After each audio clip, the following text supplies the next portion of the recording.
Welcome everyone to the next episode of Cloud 101, Realizing the True Potential of Cloud Media Operations. I'm Peter Wharton, the Director of Corporate Strategy for TAG Video Systems. It's great to have you all here, and welcome to our presentation. So let's get to where we were left off last time. This is a presentation we're doing in 6 sections. The first one we did last time was Introduction, Why the Cloud? And this one we're going to talk about, is the cloud there yet? What workflows is it ready for? What workflows is it still not quite there and ready yet for?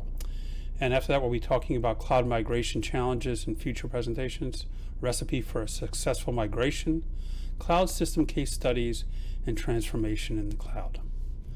So thank you all again for joining us, and let's get started here.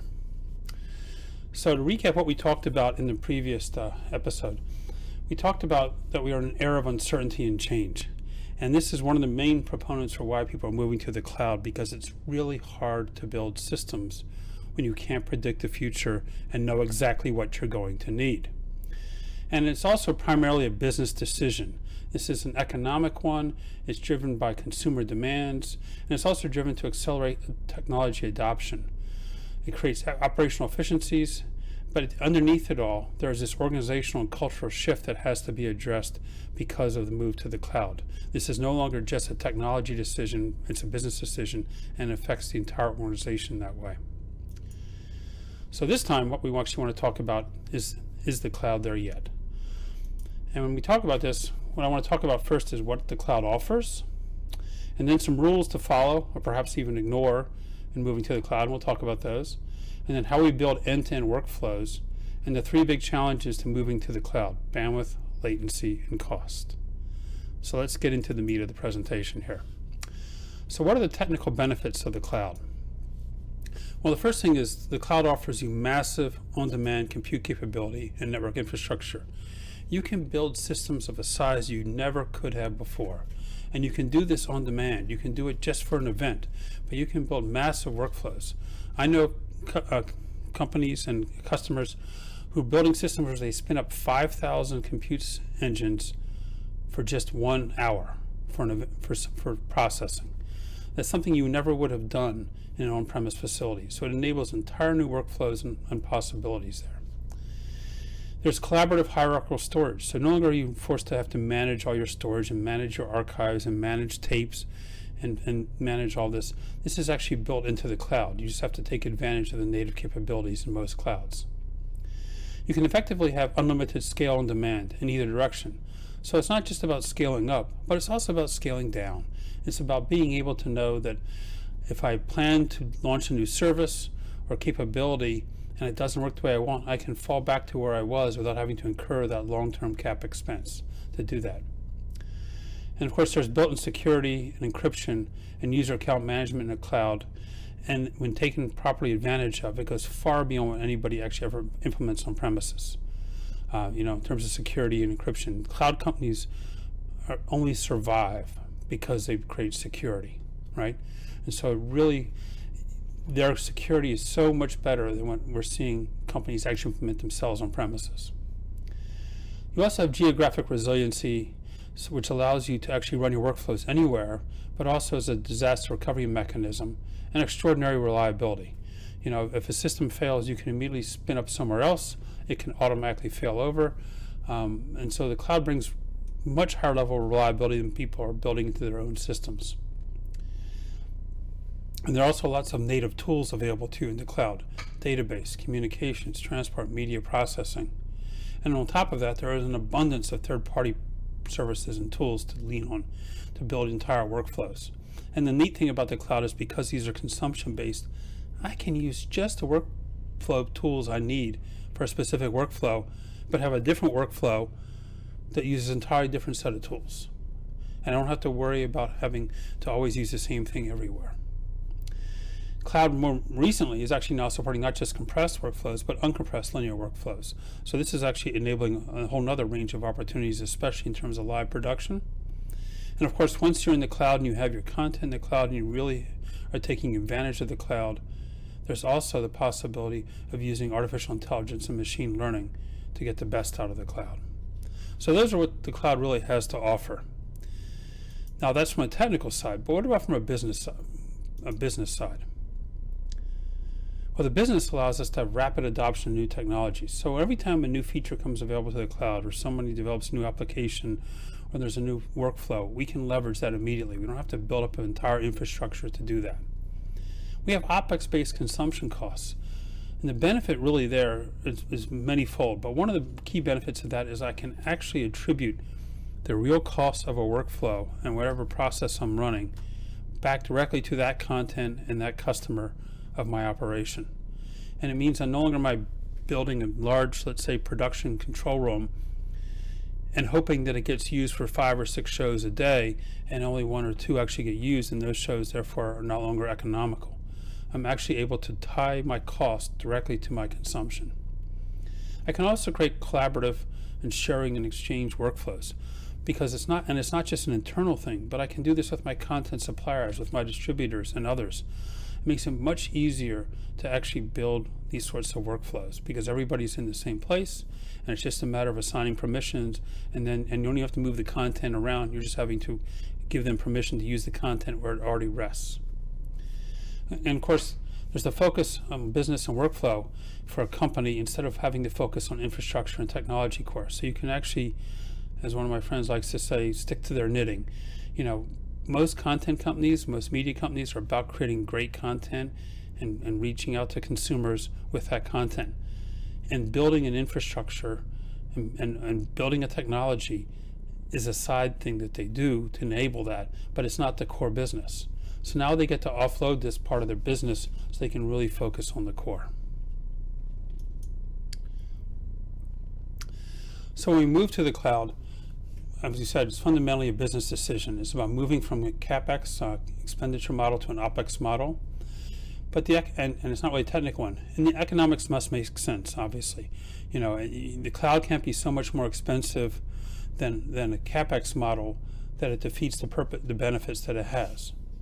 But how do we actually determine those benefits, and how do we actually make sure that moving to the cloud brings us the benefits we're looking for? Well, we need to calculate something called total cost of ownership to make this really work. And this is a complex thing, and there's no exactness to this, you know. So because it's not just comparing, for example, the cost of renting the server capacity, compute capacity in the cloud versus buying on-premise servers. It's also all those other benefits that the cloud brings to our workflow and the opportunities it creates. And it's also not having to manage all that technology stack ourselves and build on premises and pay electric and pay for HVAC and things. So it's a complex thing to get a real TCO estimate. But I think it's really important to make a stab at this because it's really important to understand where you need to be so you're not stuck just having this battle of, well, look, that server, I could buy that for, in a year and a half for what it takes me to run in the cloud, so why am I spending all that money in the cloud? It's those other benefits and those other savings that have to be brought into the equation. So as we move to the cloud, there are often 2 rules we often hear. One is the cloud must be cheaper than on-premises to make economic sense, and only complete end-to-end workflow is practical. So let's take a look at those 2 rules. First rule, the cost of running media operations in the cloud must be less than or the same as building on premises. And as we alluded to this, the cloud actually brings additional values. And you have to deduct those infrastructure costs, operations, and management to get to that same equation. And of course, we're also preserving CapEx, which means we have those funds available for other business needs. And finally, there's that speed of deployment and fundamentally also speed of abandonment when something doesn't work out. But typically, when I look at people building on-premises facilities, it's between 18 months and 36 months between concept to completion and turn up. That's a long time. And honestly, the business is moving so fast these days that it's hard to imagine where we want to be a year from now, much less 3 years from now. So building infrastructure into an uncertain future when you're not sure where you're going to be is really risky. And it's not just, is the technology changing, right? It's also, what is my business model? 6 years ago, there was a race to 3D, but 3D isn't happening. There's been a race to be able to launch our services on virtual MVPDs. Will they be around in 2 years? Who knows? The business models keep changing because of consumer changes. We also see mergers and acquisitions that cause entire facilities to be uprooted because they have to bring everything together in part of a merger, or vice versa, a divestiture. So we see all these changes. So it makes it really hard to actually build a CapEx facility that meets the needs of the future anymore. So with all the benefits and intangibles, this rule is not true. You're not going to be able to measure the cloud costs and equate them exactly to CapEx costs. But costs still matter, and it's important to manage them. The second rule is you have to build end-to-end workflows to realize the necessary efficiency and value. So let's look at what that actually means. When I look at a media workflow typically has an acquisition component. It could be cameras, it could be remote feeds and satellite feeds coming in, but at some point you are actually acquiring live content. And that content is going through a production environment typically. It's going through a post-production environment where it's getting edited and graphics laid over and other things, or sometimes it's just live to air. And it's going through playout, where we integrate commercials and other time of day graphics and things into that. And from there we go to delivery, which can be broadcast, or it also can be OTT, and then finally analytics, where we actually are able to take the viewership and turn that back into advertising money or other possibilities within the business to fund it. So all of these are the important steps of a media workflow. Now, if you look at moving these to the cloud, the challenges are more on the front end than they are on the back end. So if you look at where we are in moving these workloads to the cloud, clearly on the acquisition, production, and post is the biggest challenge, because we have uncompressed real-time signal bandwidths, where we need very low latency. We have a large quantity of signals for live events typically. We need really negligible latency in live production control, and we have massive file sizes in the post world. As we move further downstream in this media workflow process through playout and delivery, we use stronger compression, so the file sizes become smaller. And the timing isn't as critical, but we still need to have synchronized feeds with deterministic latency, and we still have fairly large file sizes, but those are all doable. And of course, if you get down to the very end analytics, that's really easy to do because that's just data. So why are media ecosystems so difficult to migrate? If you look at the size of media files, a typical over-the-top file for delivery for streaming is under, it's about 0.8 gigabytes, let's say, or 0.83 gigabytes for an HD file for an hour. A 24-hour file for HD playout, done at 50 megabits per second, like an MXFX DCAM 50 is a typical format, is about 24 gigabytes. That's a pretty decent sized file.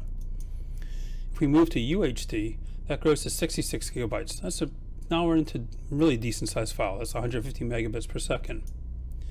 As we move up into the production world, we use much higher bit rates to maintain quality. And so, for example, a typical HD file for mezzanine production and post is done at 145 megabits per second, so that's a 72 gig file. And if we go to UHD, now we're looking at 266 gigabytes for a mezzanine file. So moving that 266 gigabit file around is going to take time, and it's going to be costly. So you can imagine that it's really important to have end-to-end workflows to deal with that, right? Because the cloud will charge you every time we move those files in and out, and it also slows down our entire workflow every time we have to move a big file and wait for it. What about live streams? Well, in live streams, we have similar comparisons. So an OTT file is, let's say, 1.5 megabits per second for HD and OTT. Obviously, there are variable bit rates. We're not getting to the weeds here on this stuff. On HD, typically we're delivering about, let's say, 15 megabits per second for an H.264 stream. So, okay, but then we move up the food chain again.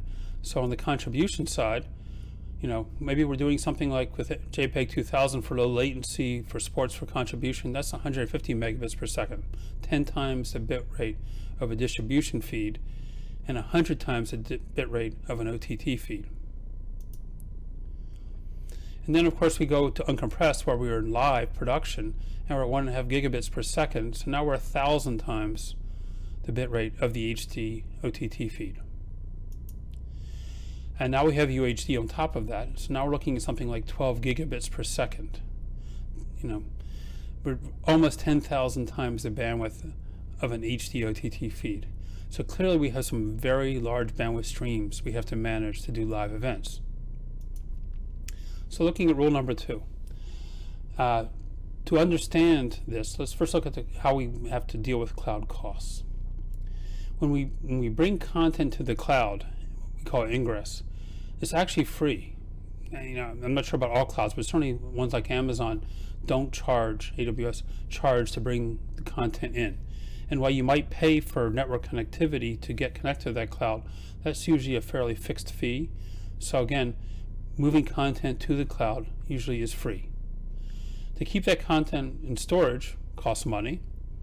When you want to stand up compute instances to do processing, that also costs money. But you also pay to move that content out of the cloud. And sometimes we call those egress costs, and those egress costs are dependent on volume and can often exceed storage and processing costs. So we have to be really cautious about moving content out of the cloud in ways to manage those costs. This is why we have content delivery networks. They're set up so you move within the cloud to a content delivery network, and it does distribution at the edge, so we're not paying exorbitant costs to move that content out for every single user. So how do we make the cloud work with these large bandwidths? If these files and signals cost money to move out of the cloud, and adds latency and friction to our workflow. And the best way to solve this problem is to build end-to-end cloud workflows where we're not moving this content in and out of the cloud, right? So, can we create end-to-end media workflows in the cloud? And can we also address latency, bandwidth, and cost in building those workflows to make them really work for us? Going back to my flow chart of a typical end-to-end workflow, working at the end, at the delivery point, analytics is clearly big data. It's about analyzing viewers and delivery and audience. That's easy to do in the cloud. That's just data. The next step up is delivery. And of course, in delivery, OTT is where it all began. So it's natural, since OTT is in the cloud, to put our delivery workflow right there in the cloud with that. We also have server-side ad insertion and long-tail content archiving and monetization, especially on VOD side. All of that is a natural fit for the cloud. It saves money. You're putting the content in the cloud by putting exactly where it's being consumed, so it all makes perfect sense. The bigger challenge is places like TV stations, where they have production facilities and content in a building right next door to where they have a transmitter shack and an antenna. And the question is, should I move all that content up to the cloud for processing and bring it back down to go to that antenna? And that's obviously doesn't sound very logical. But the truth is, more and more TV stations are also having a lot of their content distribution occurring over the top. It's going to their websites. It's going to their OTT platforms. It's going to virtual MVPDs. It's going all sorts of places, and places that are connected easier in the cloud than they are to the station. So actually moving a lot of that workflow to the cloud is starting to become common and much more practical than it was even a year or two ago. On the playout side, we have compressed signal bandwidths we can deal with, and large file sizes, but nothing unruly that we can't manage in the cloud. Perhaps the biggest challenge in the cloud is actually dealing with latency in the cloud for playout. So this is a typical example of where I have a playout system at the bottom here that's actually an on-premise facility. And I'm going to build a parallel system running in the cloud that eventually I may cut over to, but I want to keep one running at all times and the other one available as a backup. Well, moving that content and the live streams up to the cloud, doing the playout processing in the cloud, and then bringing them back down adds latency to the signal. In this particular workflow, it added actually something like 9 seconds of latency end to end. Now, we didn't optimize it. We probably could have cut that easily in half with total optimization. But even if I was off by 4.5 seconds, it's 4.5 seconds that makes it more challenging to manage live feeds, to switch both these systems in sync, and to manage the timing that I have to need for live feeds coming in when they have to hit a destination exactly at the right point, because maybe it's a station that's putting their own programming or advertising in on a clock and not on embedded triggers. So latency is probably one of the bigger challenges to deal with in building playout systems in the cloud, especially when you're trying to build it in conjunction with on-premise playout systems. So what about post? In post, we're mostly working with files. It's editing, it's audio mixing, it's graphics, it's color grading. All of these are good candidates for the cloud. And they're good candidates for the cloud because first, it's very bursty workflow. It's not continuous, it's not linear like playout or even live production. And this also requires a lot of compute power to do that well. So we're starting to see native cloud editing systems. There have been companies that have been doing a lot of color grading and very compute intensive post-production workflows in the cloud for quite some time now with huge success. So this is definitely something that works well in the cloud. So then we get to live production. And this is probably the most challenging, well, it definitely is the most challenging workflow to move to the cloud. Live production is extraordinarily complex. You know, you can have a lot of cameras. You've got a complex video switcher, audio mixers, graphics, and instant replay. You know, typically in a mobile production truck, one of the larger ones, the routing matrix might be as large as 2,000 by 6,000 ports, up to 90 cameras. Intercom is a key part of this, the comm side. Very difficult to do and really difficult to do when you have latency. Of course, we need fiber and satellite connectivity. And we typically have a large staff, and it's not unusual for a large sporting event to have 90 staff in these trucks. That's a lot of people and a lot of remote operators if you're running in the cloud. And of course, we need exacting real-time direction and control. There's no room for latency in live production to switch an event. You know, you can't miss this. You can't call the shot for the camera after this goal has already been scored. So let's take a look at an example of live production just to get a sense of the scale here. You know, if I was doing that NBA basketball, that might take 4 of these trailers. NASCAR car races usually run 6. A PGA takes 10. Super Bowl has 23 trailers. That's a lot of production equipment, a lot of people, a lot of facilities, right? How many? Well, maybe as many as 118 cameras for US Open golf, a 10,000 by 10,000 IP router, 13 transmission paths, 88 international feeds, on and on. You know, you can look at the volume of content and the volume of signals and the amount of hours this is done for. This would be a really hard thing to move to the cloud. So then we look at, you know, how we would do this running in the cloud. And it's to do this, we have to stand up an entire production system in the cloud with remote operations here and basically encode those cameras and home run them to the cloud.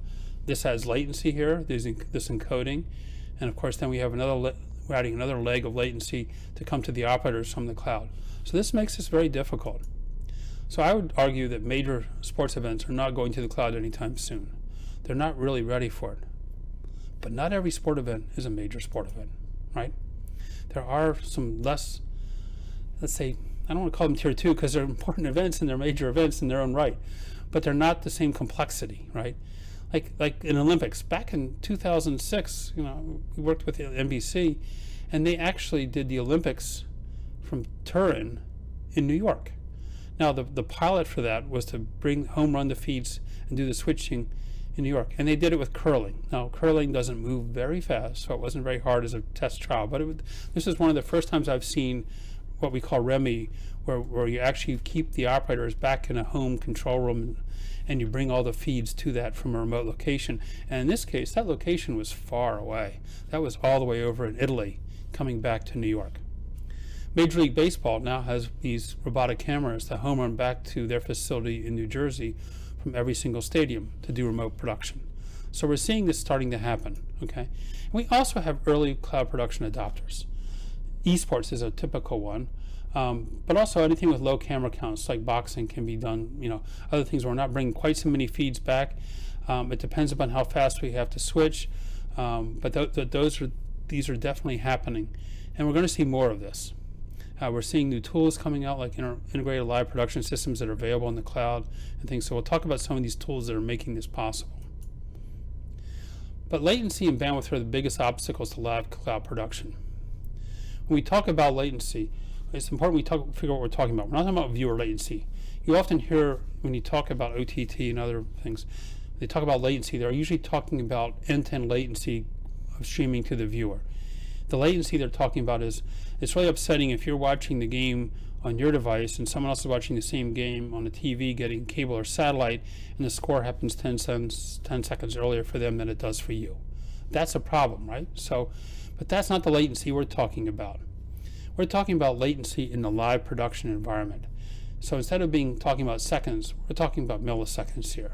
Typically at TD, switching the game wants latency under 30 milliseconds between the camera and what they see on their monitor wall.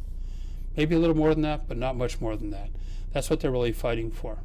And audio operators, well, they need under 20 milliseconds for talent earpieces, or they start hearing the echoes and it confuses the talent sometimes.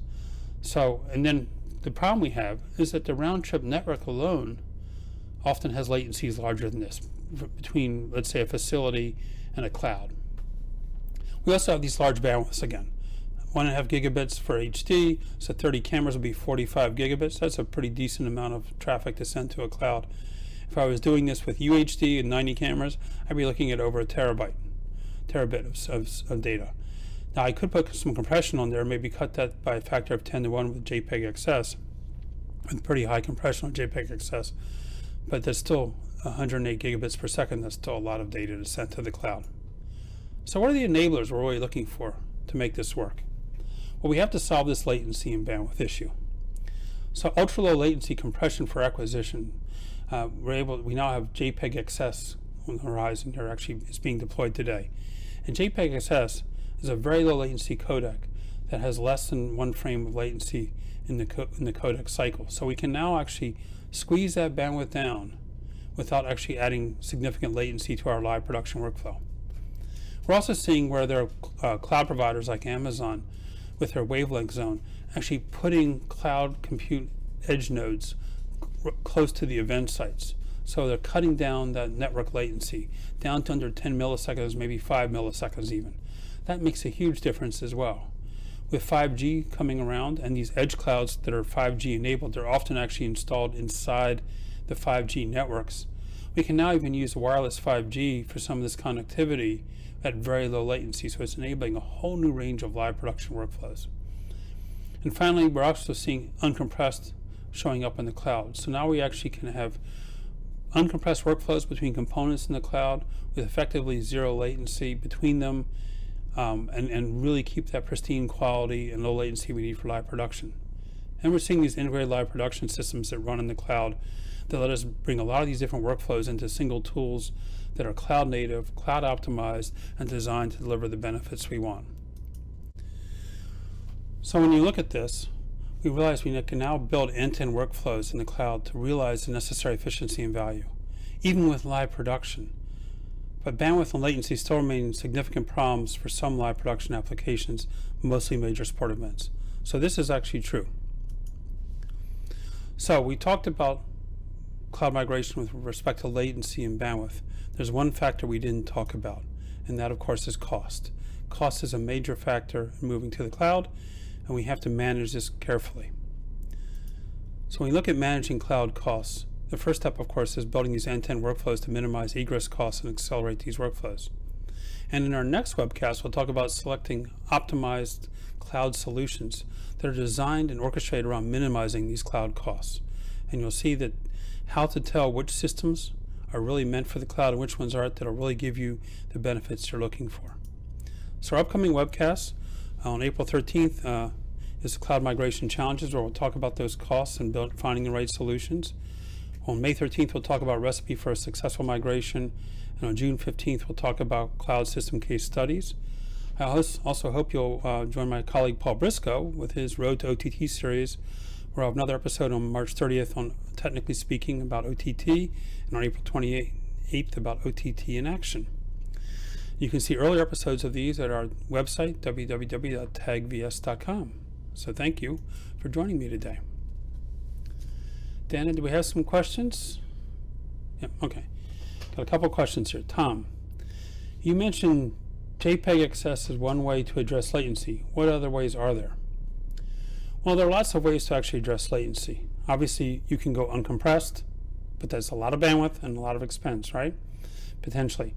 You can go all iframe codecs, which gets you down to 1 frame of latency at either end. But it's also important to make sure your network is optimized. So often we see customers using MPLS and Direct Connect to connect to the cloud. That allows them to reduce the latency involved in the protection mechanisms that you would need if you were just using public internet. And those protection mechanisms include ARQ is a protocol that's used in things like ZXI, SRT, and RIST to actually create buffers at the receiving side to make sure the packets are resent that might get damaged in transit across your network. But if you can build a really robust network, then you don't need to have as big a buffer or any buffer at all in those cases. So that's how you can also manage that. And then Joshua asks, if live production is so difficult in the cloud, can I just build my cloud workflow after live production? Josh, great question. Absolutely. So the point is you build an end-to-end workflow, and the end-to-end means I don't, in the middle of that workflow, bring content out of the cloud and move it back up. I work on it completely in the cloud through proxies, through other views, but I'm not actually moving the content in and out of the cloud. So I can start at the end of my live production, I can start at the end of my post, but wherever I start, the rest of the workflow should be end-to-end in the cloud. That's how you realize the real efficiencies here. And of course, at the very end of that, you may come back out of the cloud for broadcast, of course. But it's that not moving back and forth that you're really trying to avoid. Well, I thank you all for joining me for this episode. I look forward to seeing you for future ones. Feel free to reach out if you have any other questions, contact us, and we hope to see you soon. Thanks. Bye.